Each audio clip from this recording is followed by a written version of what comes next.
special guest. He's the Vice President and spokesperson of the ISKCON in Kolkata. He's the one who's consistently been updating and informing us what possibly is unfolding in Bangladesh. Radharamn ji, thank you so much for joining us. Hindi, English, जिसमें आपको comfortable है, आप हमसे बात करें. What I want to understand from you is, you mentioned about the recent case of Raman Roy, a lawyer who's been so brutally targeted. We can see the image that he's currently in ICU. What is your assessment? What happened in that case and right now in Bangladesh? Whole thing is very unfortunate. Raman Roy was beaten last week. And not only he, many advocates who appeared for Chinmay Krishnadas, they were assaulted, their homes attacked. Also, we are hearing that police has filed some cases against some of these advocates, which is very, very unfortunate. So we hope that advocates who are coming to defend Chinmay Krishnadas, they should be provided security. Otherwise, it will be very unfortunate if it's not defended in court.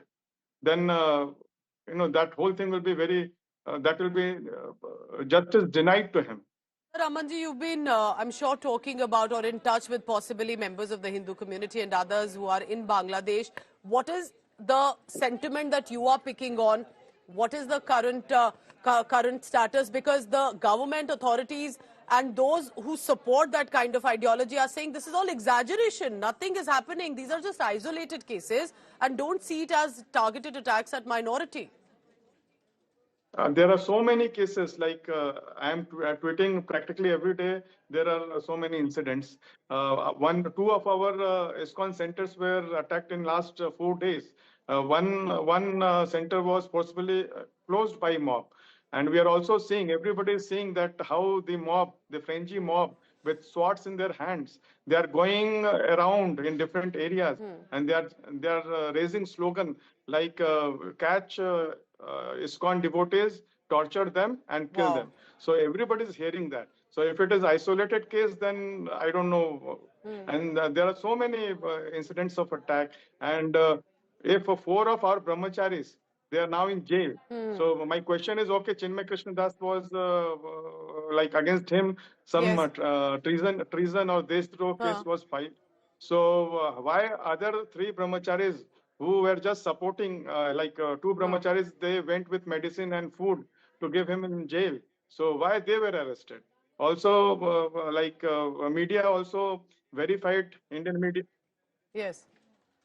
That's a question many asked about why were these young priests who had nothing to do with the protests were suddenly also taken in custody. Tell me this, Radharamn ji. I understand that India cannot directly intervene. United Kingdom or USA cannot directly intervene. These are democratic nations and they'll have to eventually decide what to do. But how do you look at the voices that are speaking up? British members of parliament, 3 of them at least, on the floor of the House have spoken up. India, we are witnessing a lot of solidarity campaigns and protests. USA President-elect Donald Trump had earlier spoken up. Do you think this makes a difference at all, even if there cannot be a direct intervention?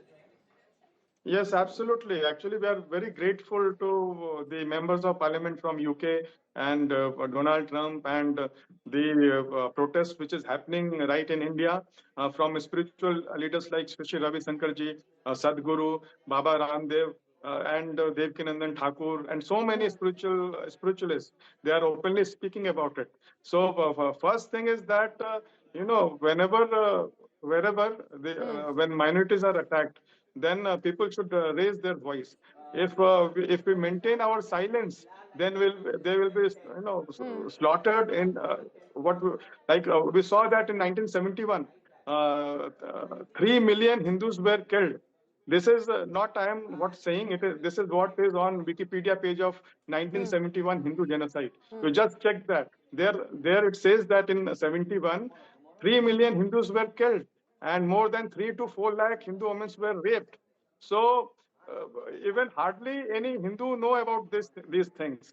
That's That's a very important point, and I don't think it's just about the numbers.